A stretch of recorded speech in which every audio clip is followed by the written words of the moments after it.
অধিকার পাওয়ার যোগ্য।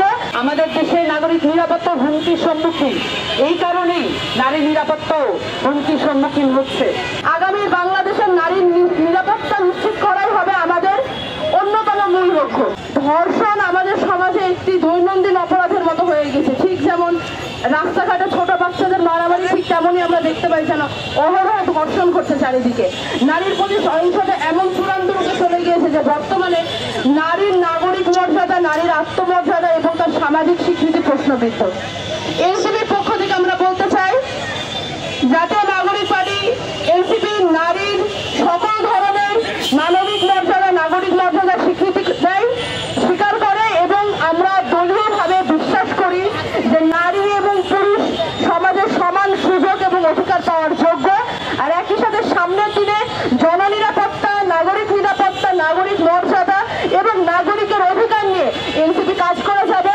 সামনের বাংলাদেশে শুধু আসিয়াই নয়, এর আগে তনু, নুসরাত থেকে শুরু করে যতজন, বেগমগঞ্জের সেই গৃহিণীর কথা আমার মনে পড়ে আজকে এখানে দাঁড়িয়ে, যারা যারা যখন যখন সহিংসতার শিকার হয়েছেন এই সমাজে, এনসিপি ভবিষ্যতে তাদের সকলের বিচারের জন্য দাবি রাখবে।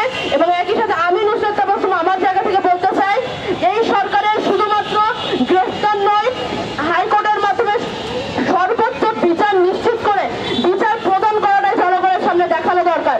যতক্ষণ না অন্য অপরাধ মানসিকতার মানুষজন আরেকটি অপরাধী শাস্তি হতে দেখবে, ততক্ষণ পর্যন্ত তারা লাই পেতেই থাকবে। তারা ভাববে গ্রেফতারি তো শুধু হবে, তারপরে তো জামিন নিয়ে বের হয়ে আসবো, এর বেশি কি বা হবে।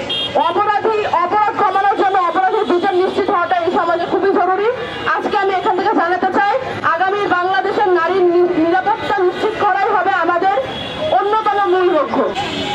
নাগরিক হিসেবে আমাদের দেশের মানুষ এই মর্যাদা পাওয়ার কথা, সেই মর্যাদা 53 বছরে কখনোই অর্জন করার জন্য কোনো পদক্ষেপ গ্রহণ করা হয়নি।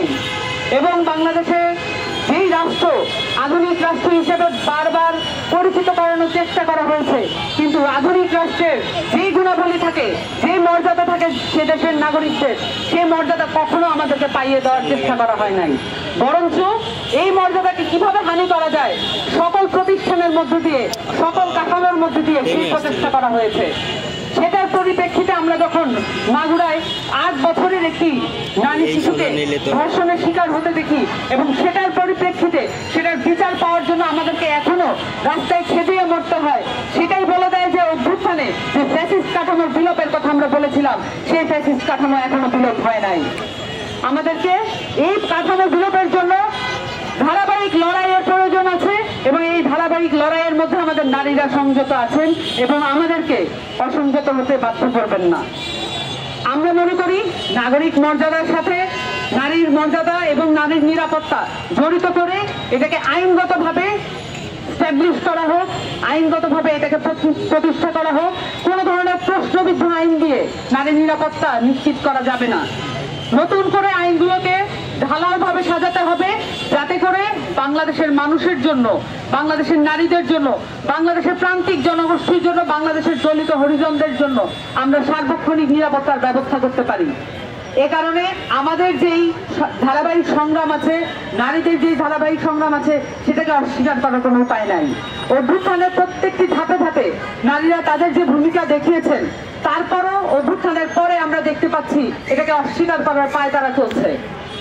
নারীদের ভূমিকা শুধুমাত্র নারীদেরকেই বলতে হবে, এই জায়গা থেকে আমাদেরকে সরে আসতে হবে। আমাদেরকে অবশ্যই দেখতে হবে আমাদের পুরুষ সহযোদ্ধারা এবং আমাদেরকে সহ নাগরিক যারা আছেন পুরুষ, তাদের জায়গা থেকে আমাদেরকে দেখতে পারতে হবে তারা কি ধরনের উদ্যোগ গ্রহণ করেন, এবং সেই সাথে রাষ্ট্রীয় কাঠামোর জায়গা থেকে আমাদেরকে সজাগ এবং সচেষ্ট থাকতে হবে যাতে এই কাঠামো আমাদের সাথে প্রতারণামূলক আর কোনো আচরণ করতে না পারে।